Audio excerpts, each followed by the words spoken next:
In the writings of the ancient Hebrew prophet Zechariah, we are warned of strange-looking flying craft appearing in the last days. Then the angel that talked with me went forth and said unto me, Lift up now thine eyes, and see what is this that goeth forth. And I said, What is it? And he said, This is an ephah that goeth forth. He said moreover, This is their resemblance through all the earth. To get at the actual truth behind these ephah-shaped craft, we have to go all the way back to the days of Jared son of Mahalalel and father of Enoch.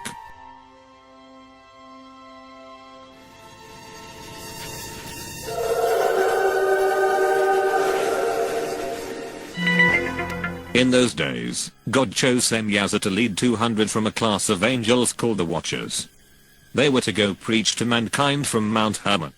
Dutifully obeying their orders, the Watchers boarded their Merkabahs and headed down to the earth to teach mankind.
When the Watchers reached Mount Hermon, they saw that God had made the daughters of men very fair and beautiful. In fact, an insatiable lust for them rose up within every one of the Watchers. The Watchers decided to defile themselves with earthly women akin to how the dragon had contaminated the line of man earlier. They each chose one wife from amongst the children of men, in order to beget children of their own.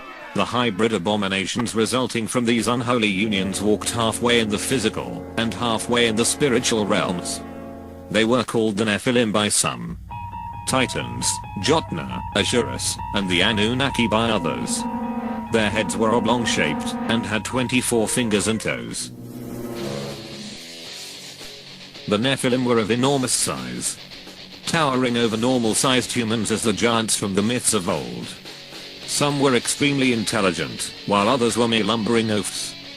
Due to their sheer size, the Nephilim were incredibly strong beyond imagining. Lifting, stacking, and even heaving boulders and monoliths were mere child's play to them. They built many gargantuan structures that today still baffle the greatest modern mind. These giants toyed with grown lions like human children do with kittens. They became renowned for their amazing feats of strength, and mankind was powerless to stop them, and their descendants from taking over the world as the evil kings of men. The Watchers taught their evil children many secrets of heaven like metallurgy, weaponry, warfare, psychology, politics, medicine, witchcraft, hermetic magic, deception, secrecy, ciphering, and tremendous technologies from weather manipulation to advanced communications and transportation. The fallen Watchers even taught the Nephilim how to make a physical version of their spiritual Merkabahs. These material anti-gravity vehicles were called Vimanas. The Vimanas, often symbolized by a winged disc, could travel in the fluids of water, air, and ether. Their propulsion systems were based on concepts like mercury plasma magnetic vortices, constructive implosion, and real force.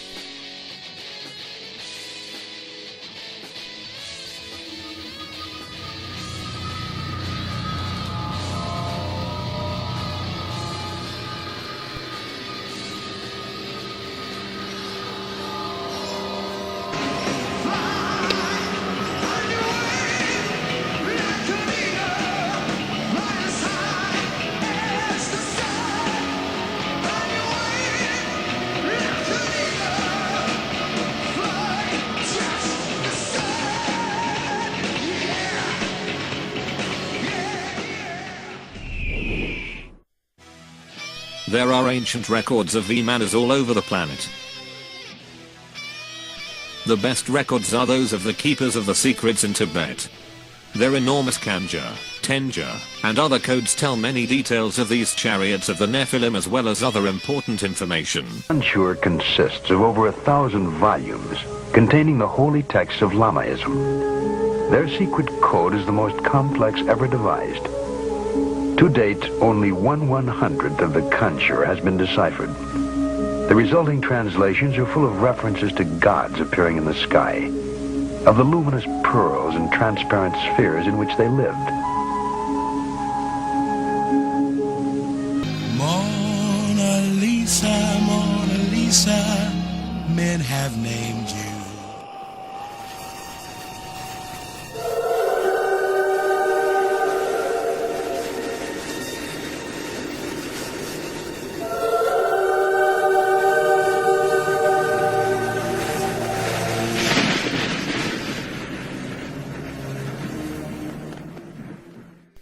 The best publicly known records of Vimanas are the myriad descriptions of them in the Indian Puranas, Vedas, epics, and other ancient literary works.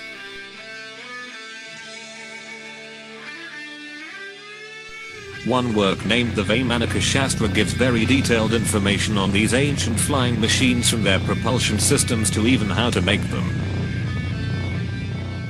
The Vimanas Shastra, or science of aeronautics, indicates Vimanas used a propulsion system based on a combination of gyroscopes, electricity, and mercury. Is this possible? Mercury is an unusual element. Mercury is metal. It's also a liquid, and is a conductor of electricity. Now, there's unusual things you can do with mercury. You can put it into a closed gyroscopic device with mercury spinning around, and then you can electrify it. And studies have been done on this by NASA and by other scientists, and they find that you have levitation effects, anti-gravity kind of effects, and a spinning bright light is part of it too. This talks about mercury rotating and driving some sort of a powerful wind or a windmill effect.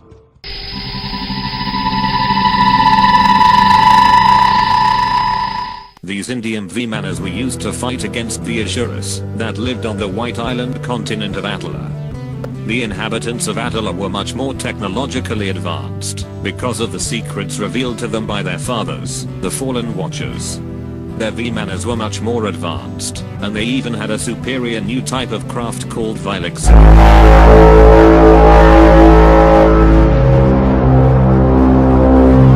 The Great War between the ancient Indians and the Asuras of Atala encompassed not only the entire Earth, but was said to even have spread as far as to the moon itself. Having no atmosphere nor much water, corrosion on the moon is minimal at best and leaves open the possibility that evidence of this great war still exists, if it did really occur.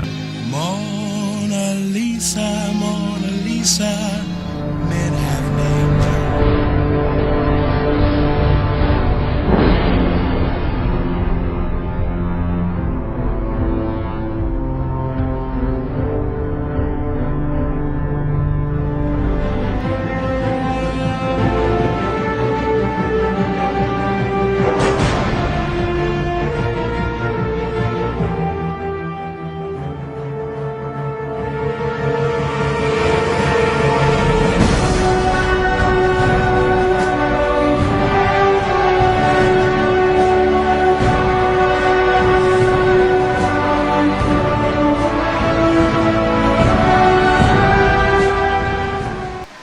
Attila would have succeeded in subjugating the world, if not a sudden rise in ocean water had not engulfed the White Island continent.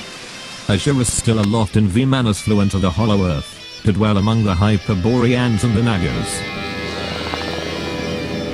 After the Great Flood, giants and Vimanas have been randomly sighted periodically all through recorded history.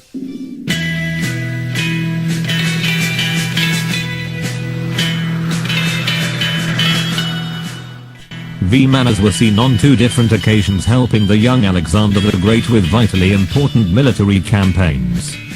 The first time seen coming out of the Jaxartes River when fighting against the Scythians, and the second time they were seen helping Alexander destroy the walls of ancient Tyre. His empire united both the exoteric and esoteric worlds.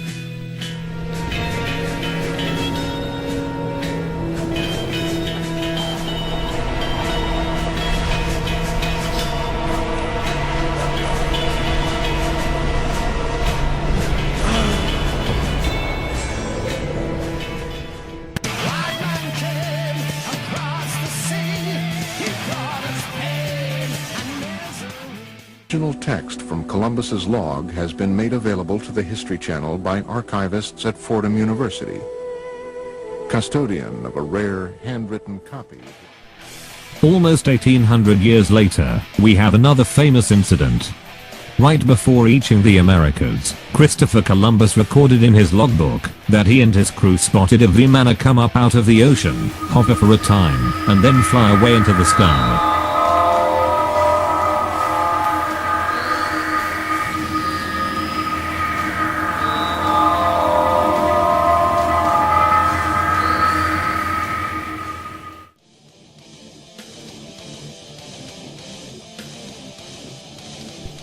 5 millennia after the Great Flood, occultists began to search for the lost land of Attila and its extremely advanced technology, in order to use it to subjugate the world for themselves. They sought the descendants from the survivors of the Attila catastrophe.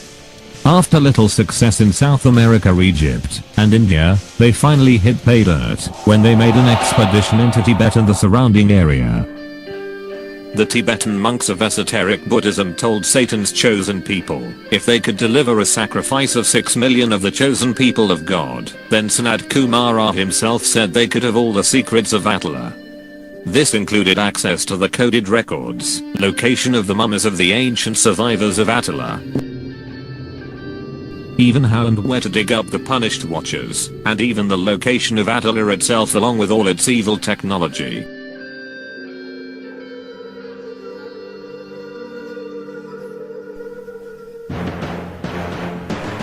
Attila was now called Antarctica. After the Nazis eagerly carried out their sick part of the deal, they voyaged to Antarctica and built Base 211. They found the flash-frozen technology of Attila below the ice, covered in ancient ruins. They also started the long process of finding and digging up the Watchers, to help them retro-engineer all the advanced technology being rediscovered.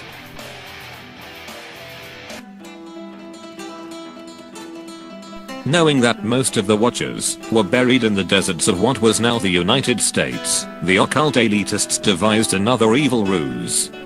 They would have a semi-secret war in the Antarctica between the Nazis and the US. The Nazi generals would put up a good enough fight to sell the ruse, but for the most part allow America to win. The operation was called Operation High Jump, and was led by Admiral Richard Byrd, famed for having flown into the Hollow Earth through the North Pole entrance.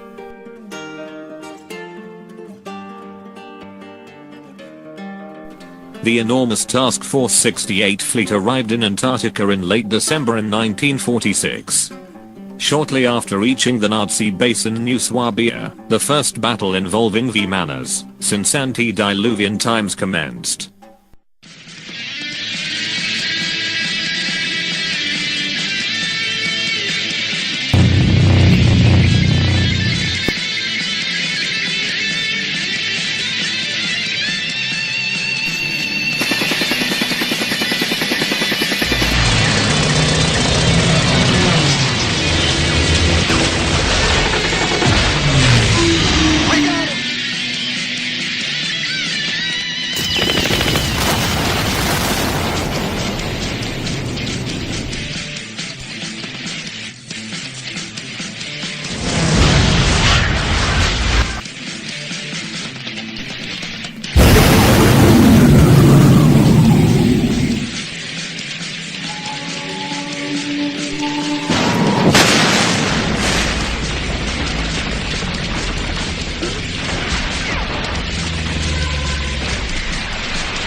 over, the Americans took the confiscated technology and occult Nazi scientists back to the United States with them under the guise of Operation Paperclip and Odessa. There they could work together with the American occultists of NJ-12, as they created deep underground military bases referred to simply as DUMBs. From these they could more easily dig back up the fallen Watchers.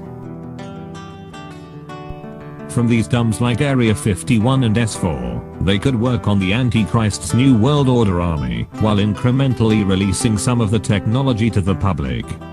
Most of it would be suppressed, until they used it to create their New World Order, a super advanced, scientific, worldwide dictatorship. Here they could also develop modern Vimanas and Vilexi, plus work on holography, HARP, and other advanced technology found in the Antarctica. The Watchers could also create a new brood of Nephilim via the guise of alien abduction.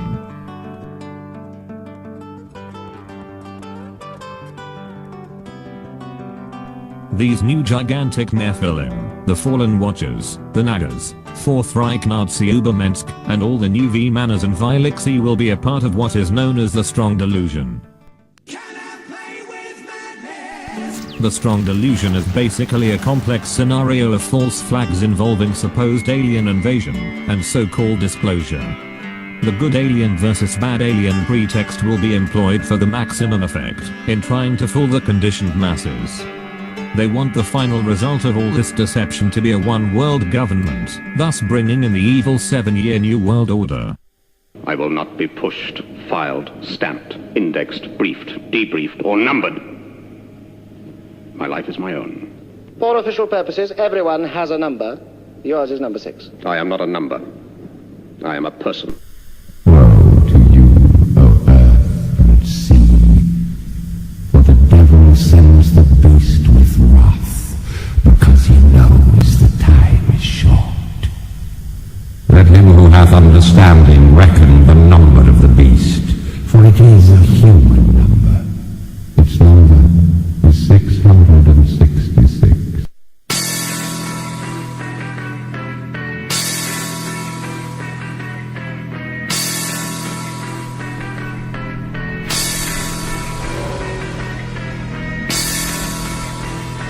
The state has proven that there is no God! The idea is that every single human being is Christ.